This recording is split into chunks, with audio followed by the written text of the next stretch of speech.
Net मामले में action में है सीबीआई, तो सीबीआई की टीम एनटीए के ऑफिस पहुंची है। सीबीआई ने कल मामले में एफआईआर दर्ज की थी। राजस्थान पुलिस ने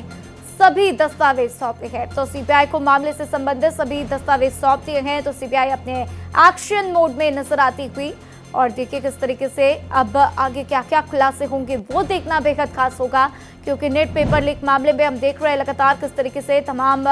लोगों को हिरासत में लिया गया है। एक गिरफ्तारी भी देखिए शुभम की होती हुई, और ऐसे में क्या कुछ शुभम से बातें सामने आती हैं ये भी देखना महत्वपूर्ण होगा। तो वहीं छात्रों का लगातार प्रदर्शन भी हम देख रहे हैं किस तरीके से एनएसयूआई की तरफ से तमाम छात्र प्रदर्शन करते हुए नजर आए। तो डॉक्टर्स की डिग्री बेकार है, इस तरीके की तख्तियां हाथों में लेकर प्रदर्शन करते हुए नजर आए हैं। जाहिर सी बात है करीब 23 lakh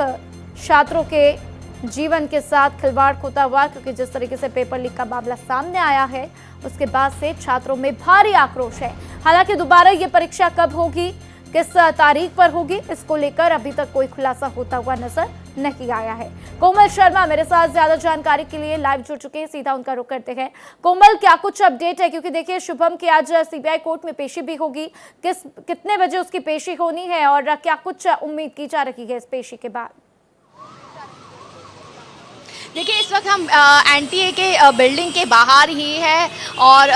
federation of all India medical जो है उसने ये मांग की है कि सुप्रीम कोर्ट में भी याचिका दायर की, और याचिका दायर करते हुए एनटीए को या तो बदलाव की बात की है, पुनर्गठन की बात की है, और ऐसे में सीबीआई से भी ये मांग की है कि 4 हफ्तों के भीतर जो है वो पूरी रिपोर्ट दर्ज करवाए। सीबीआई को जिस तरीके से ये मामला जब सौंपा गया तुरंत ही कार्रवाई शुरू कर दी गई, गिरफ्तारियां हुई, चाहे नासिक की बात करें, राजस्थान की बात करें, दोनों जगह की पुलिस जो है स्पेशल ऑपरेशन ग्रुप जो है उस पर तुरंत लग गया। और इस तरीके से एनटीए के जहाँ तक जानकारी मिल रही है, क्योंकि यहाँ पर मीडिया को रोक दिया गया, आप देख सकते हैं कि बैरिकेड लगे हुए हैं। एनएसआईसी की इसी बिल्डिंग में, बिजनेस पार्क बिल्डिंग के अंदर एनटीए का ऑफिस है, बिल्डिंग है, और यहाँ पर बिल्कुल बाहर आज बैरिकेडिंग कर दी गई है, सिक्योरिटी टाइट कर दी गई है, ताकि जो प्रदर्शन यहाँ पर कोई करते हैं छात्र या कोई ग्रुप करता है वो अंदर ना जा सके। और मीडिया कर्मी भी जो है हम सब बाहर खड़े हैं, लेकिन जानकारी यही आ रही है कि सीबीआई की टीम जो है यहाँ पहुँची है। सीबीआई लगातार इस मामले में जांच कर रही है। वहीं छात्र जो है, छात्र नाराज है, क्योंकि दिन रात की मेहनत छात्रों की जो है ऑल इंडिया मेडिकल फेडरेशन जो है उनके उसका कहना भी है कि ये एक तरह से पूरी तरह से विफलता दिखाई दे रही है एनटीए की, और इस विफलता से बचने के लिए अब यह है कि पूरी जितनी भी जांच हो वो पूरी पारदर्शिता के साथ हो, हर स्टेट की वाइज अलग से जो है वो रिपोर्ट मंगवाई जाए और इस पर तुरंत कार्रवाई की जाए, और बिल्कुल तुरंत कार्रवाई की जाए। कोमल, जिस तरीके से आप याचिका का जिक्र कर रही हैं, क्या इसकी सफाई में एनटीए की तरफ से कोई बयान भी आया? क्योंकि मांग तो अब यही हो रही है कि एनटीए को भंग कर दीजिए, कोई नई संस्था बनाइए जो वापस से परीक्षा करवाए, और आगे जो है उसी संस्थान को तमाम पेपर्स की जिम्मेदारी सौंपी जाए। तो क्या इसको लेकर एनटीए के अध्यक्ष या फिर एनटीए के किसी भी अधिकारी की तरफ से कोई सफाई, कोई बयान? देखिए इसे लेकर के अभी एनटीए की तरफ से कोई बयान नहीं आया, लेकिन एनटीए ने ये कहा था कि जांच जो है वो होगी, और प्रत्येक छात्र जो है उनको फीस भी दोबारा वापस की जाएगी, और एनटीए खुद इसका जो दोबारा परीक्षाएं की जाएंगी उसका खर्च खुद वहन करेगा, अपने संसाधनों से करेगा, किसी प्रकार की दिक्कत नहीं होने दी जाएगी। पर यहाँ पर सवाल ये नहीं उठता क्यों ना जो ये बार बार पेपर लीक होता है इसके लिए क्यों नहीं शीर्ष अधिकारी या ये जो एनटीए है उसमें वाकई ये बात उठती है कि पुनर्गठन की मांग या बदलाव की बात हो, क्योंकि बार बार इस तरीके से परीक्षा का लीक होना प्रशासन पर और खुद एनटीए पर जो है वो एक सवालिया निशान उठाता है, और यही जो है वो ऑल इंडिया मेडिकल फेडरेशन जो है वो सवाल उठाकर ये सुप्रीम कोर्ट ये याचिका दर्ज करवाई है। तो इस पे ये अब एनटीए पर क्या जो है सरकार क्या उस पर जवाब देती है, या क्या एक्शन लिया जाता है, या कोर्ट क्या एक्शन लेता है, ये देखना होगा। या फिलहाल एनटीए की तरफ से क्या इस पर सफाई पेश आती है कि क्यों ना उसका पुनर्गठन किया जाए, या क्यों ना बड़े स्तर पर जो है वो बदलाव किया जाए। क्योंकि छोटे स्तर पर ठीक है आप आरोपियों को पकड़ रहे हैं, लेकिन जिस तरीके से ये पूरी व्यवस्था एक तरह से ध्वस्त होती हुई दिखाई देती है कि परीक्षा, इतनी बड़ी परीक्षा, इतने बड़े कॉम्पिटिटिव एग्जाम्स होते हैं, लेकिन उसका पेपर लीक हो जाता है, और इतने सारे छात्र जो है 23 लाख छात्र उन्होंने जो दिन रात मेहनत की है, सालों साल मेहनत करते हैं, दिमाग में एक सोच लेकर चलते हैं भविष्य की, उस पर पूरी तरह से पानी फिर जाता है, वो एक स्ट्रेस लेवल से गुजरते हैं। जी बिल्कुल। और देखिए कोमल, जिस तरीके से तमाम खुलासे हो रखे हैं उसके बाद से ये बात बहुत ही महत्वपूर्ण हो जाती है कि क्या एनटीए के किसी अधिकारी का भी हाथ इसमें शामिल है, क्योंकि जिस तरीके से तमाम राज्यों तक ये पूरा नेक्सस फैला हुआ है, ये किसी बड़े अधिकारी के शामिल हुए बिना नहीं हो सकता। क्योंकि जब पेपर लीक की बात आई, ये भी बात सामने आई कि वो जो पूरे 150 सवाल हैं वो हाथों से लिखे हुए हैं और एक ही हैंड राइटिंग में लिखे हुए हैं। तो ये हैंड राइटिंग किसकी है? क्या इसको लेकर किसी तरीके का बायोमेट्रिक टेस्ट हो रहा है, कोई इस तरीके से चेकिंग हो रही है? कोमल, क्या इसकी कोई जानकारी? देखिए, जो शुरुआती जानकारी आई है, शुरुआती जानकारी में यही पता लगा था कि डायरेक्ट प्रिंटिंग प्रेस से किसी तरह स्कैन करके और व्हाट्सएप के जरिए, टेलीग्राम के जरिए जो है ये सारा काम हुआ। लेकिन किन अधिकारी, क्या कोई एनटीए का अधिकारी भी या कोई बड़े स्तर पे अधिकारी या जो प्रिंटिंग प्रेस में होता है वहाँ से कोई, कहाँ से क्या लूपहोल है, वो उसकी जानकारी अभी धीरे धीरे आएगी। सीबीआई उसी पर लगी हुई है और उसी पर काम कर रही है। लेकिन ये कहा गया है कि जो भी इसमें शामिल होगा उनको बख्शा नहीं जाएगा, क्योंकि अभी ये सीबीआई को ये मामला इसीलिए सौंपा गया है कि ये सिर्फ जो पेपर लीक का मामला है, ये सिर्फ पेपर लीक का मामला है या फिर कोई क्रिमिनल एक्टिविटी बाकी, क्योंकि ये देखिए एक तरह से माफिया है, ये माफिया है, बार बार ये चीज़ें सामने आती है तो उनको सज़ा से भी डर नहीं लगता। तो किस तरीके के माफिया और कितनी जड़ें यहाँ फैली हुई है, क्या कोई बड़ा शीर्ष अधिकारी भी शामिल है, इसी की जाँच के लिए अब सीबीआई लगी है। जी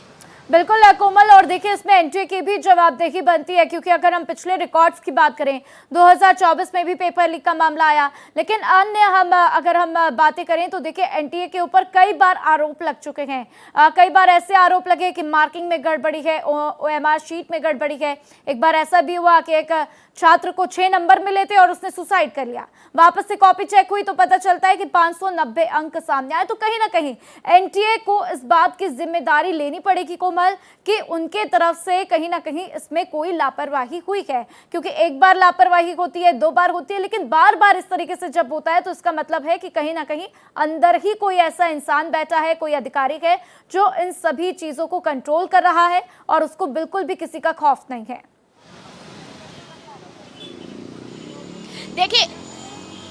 देखिए federation of all India medical association जो है वो यही बार बार इसीलिए पुनर्गठन की या बदलाव की मांग कर रहा है एनटीए में, क्योंकि जिम्मेदारी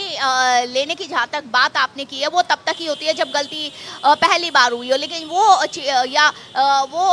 इस तरीके की चीज़ें पहली बार हुई हो, ये बार बार लगातार इस तरीके से होना जो है ये विफलता पूरी तरह से एनटीए की दिखा रहा है। और ऐसे में जवाबदेही के साथ साथ ये है कि क्यों ना शीर्ष जो उच्च पद पर बैठे हुए अधिकारी हैं उनसे जवाब तलब के साथ साथ उन पर भी कार्रवाई की जाए कि किस तरीके से जब पारदर्शिता की बात करते हैं या जब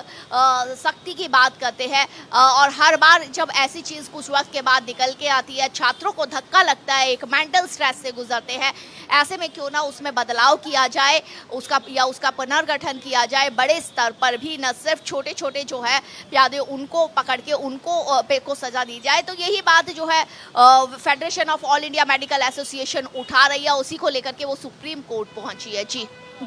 बिल्कुल। और देखिए एनटीए के जो डीजी हैं वो भी मान रहे हैं कि कहीं ना कहीं बड़ी गड़बड़ी हुई है और आगे किस तरीके से कार्रवाई होगी वो तो देखना है, लेकिन सीबीआई लगातार जांच कर रही है। शुभम को लेकर क्या कुछ जानकारी है कोमल? शुभम की सीबीआई कोर्ट में कितने बजे पेशी होगी, उसको कितने दिन के ट्रांजिट रिमांड में लिया जा सकता है, इस तरह की क्या कुछ जानकारी है कोमल आपके पास? देखिए ये जानकारी अभी नहीं आई है, लेकिन धीरे धीरे जिस तरीके की जानकारी आ रही है, जांच आगे बढ़ रही है। यहाँ पर भी जिस तरीके से एनटीए के सीबीआई की टीम जो है पहुंची है यहाँ पर अभी कुछ देर बाद संभावना है कि प्रोटेस्ट भी की जानकारी भी आ रही है, क्योंकि देखिए छात्र आक्रोशित है, कुछ विपक्षी पार्टियां जो है वो भी इसको मुद्दा बना रही है। तो अब ये सरकार जो है इस सरकार को इसमें इस तरीके से दखल देना चाहिए कि ये सिर्फ राजनीतिक मुद्दा ना बन के, क्योंकि विपक्ष भी उसको इस मुद्दे को उठा रहा है। राजनीतिक मुद्दा ना बन करके ये एक इसको गंभीरता से इस मुद्दे को लिया जाए, क्योंकि ये छात्र जीवन का, उनकी मेहनत का सवाल है। उनके जो पेरेंट्स जिस तरीके से उनकी मेहनत में उनके साथ लगे होते हैं, पैसा लगा होता है, मोटी फीस लगी होती है, लगातार कोचिंग होती है, छात्र वो जो कोचिंग करने आते हैं गांव देहात से, किस तरीके से वो कोचिंग करते हैं, छोटे छोटे पीजी में रह के किस तरीके से कितना कॉम्प्रोमाइज़ करते हैं, उस बात को ध्यान में रख करके जो है अब इस पर जो है सही सॉल्यूशन होना चाहिए। ये बहुत ज़रूरी है, क्योंकि बार बार इस तरीके का होना ये इन परीक्षाओं की गंभीरता पर सवाल उठाता है, और उसका जवाबदेही जो है वो बराबर एनटीए की है। जी बिल्कुल कोमल, और देखिए अब सीबीआई एक्शन लगातार जारी है, इसमें क्या कुछ जांच में अन्य बातें सामने आएंगी वो भी देखना बेहद खास रहेगा। कोमल, जिस तरीके से अब ये पूरी जांच आगे बढ़ती हुई नजर आ रही है, क्या लगता है कहां कहां तक इसके तार जुड़े हुए हैं और इसको लेकर क्या कुछ जानकारियां कोमल देंगी, ये भी देखना बेहद महत्वपूर्ण होगा। लेकिन देखिए जिस तरीके से सीबीआई की टीम एनटीए के ऑफिस पहुंची है, वहां पर हमने देखा किस तरीके से सीबीआई ने कल मामले में एफआईआर भी दर्ज कर ली थी। शुभम की गिरफ्तारी हो चुकी है, सीबीआई कोर्ट में शुभम की पेशी होनी है, कितने बजे होगी, क्या कुछ उसको रिमांड पर लिया जाता है, कितने दिनों की ट्रांजिट रिमांड मिलती है, ये देखना बेहद खास होगा। लेकिन देखिए छात्रों के भविष्य के साथ खिलवाड़ होता हुआ, और ऐसे में एनटीए की जवाबदारी बनती है कि आखिर इतनी बड़ी लापरवाही बार बार कैसे हो सकती है। कई सवाल हैं जिसमें एनटीए के ऊपर भी तलवार लटक रही है कि आखिर क्या एनटीए का ही कोई अधिकारी है जो इस पूरे नेक्सस में शामिल है, क्योंकि इस तरीके से पेपर लीक का मामला इतना आसान नहीं हो सकता कि 150 सवाल 180 में से मैच कर जाएं,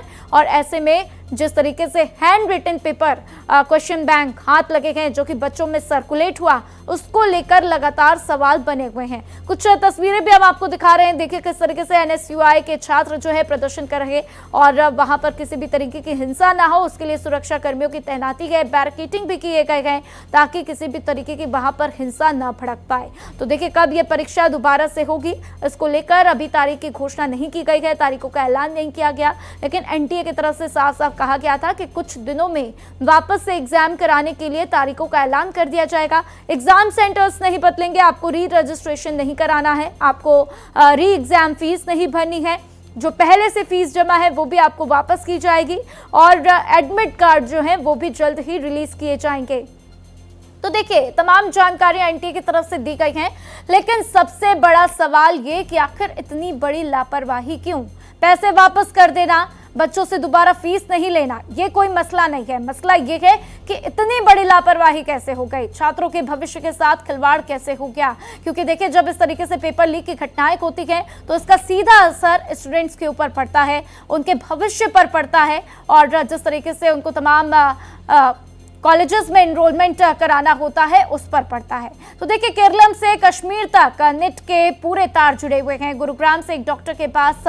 ये पहुंचता है पेपर, हरियाणा से पेपर जयपुर पहुंचा, सबसे पहले केरल से ये पेपर सीकर पहुंचता है यानी कि राजस्थान। तो जमुआ रामगढ़ से पेपर सीकर पहुंचा है, और उसके बाद सीकर से पेपर दूसरे राज्य में पहुंच गया, और ऐसे करके पूरे राज्यों में ये सर्कुलेट होता हुआ नजर आया है। तो पूरा मामला क्या है? जयपुर की प्रिंटिंग वहां पर प्रेस जो है वहां से ऐसी जानकारी मिलती है। 29 अप्रैल को काउंसलर को ये गेस्ट पेपर मिलता है। शुरुआत में 30 लाख रुपए में गेस्ट पेपर बिका था, और 410 सवालों वाला ये गेस्ट पेपर था, ऐसा एसओजी ने जानकारी दी। और इसी बीच कोमल भी लगातार मेरे साथ बनी हुई हैं, सीधा उनके पास चलते हैं। कोमल, क्या लगता है कितने बच्चों के पास ये पेपर सर्कुलेट हुआ? क्या इस तरीके की जानकारी एसओजी की तरफ से या सीबीआई की तरफ से दी गई है अभी तक? देखिए ये जानकारी जो है, इस तरीके की जानकारी कि कितने बच्चों के पास ये सर्कुलेट हुआ है, इसकी जानकारी नहीं आई, पर ये जानकारी आई थी कि ये नासिक से और फिर हरियाणा, और हरियाणा के बाद राजस्थान, इस तरीके से सर्कुलेशन इसका चला लगातार। और federation of all India medical association जो है वो यही कह रही है कि पूरी तरह से पूरा एक एक चीज़ जो है वो खंगाली जाए पारदर्शिता के साथ, किस तरीके से कहाँ सर्कुलेट हुआ, कौन कौन इसमें शामिल है, और छात्रों का भी जो है वो बार बार किस तरीके से पहुंचा उनके पास, किस किस के पास कैसे गया, राज्यवार जो है इसकी रिपोर्ट जो है वो निकाली जाए। तो इसमें सीबीआई इसी में लगी है और इसी को लेकर के सीबीआई पूछताछ के लिए एनटीए ऑफिस भी यहाँ पर पहुंची है। लेकिन बिल्कुल कोमल, और देखिए इसमें प्रमुख राज्य जो है वो केरलम है, साथ ही राजस्थान है, उत्तराखंड, देहरादून भी ये पेपर पहुंचा है और बिहार पर भी लगातार नजर बनी हुई है, वहां पर भी ये पेपर सर्कुलेट हुआ, इसकी भी जानकारी है। लेकिन कहां तक तार फैले हुए हैं ये सब कुछ पता चलेगा जब सीबीआई की रिपोर्ट सामने आएगी। देखना होगा क्या कुछ खुलासा होता है। मेरे साथ जानकारी के लिए आपका शुक्रिया कोमल।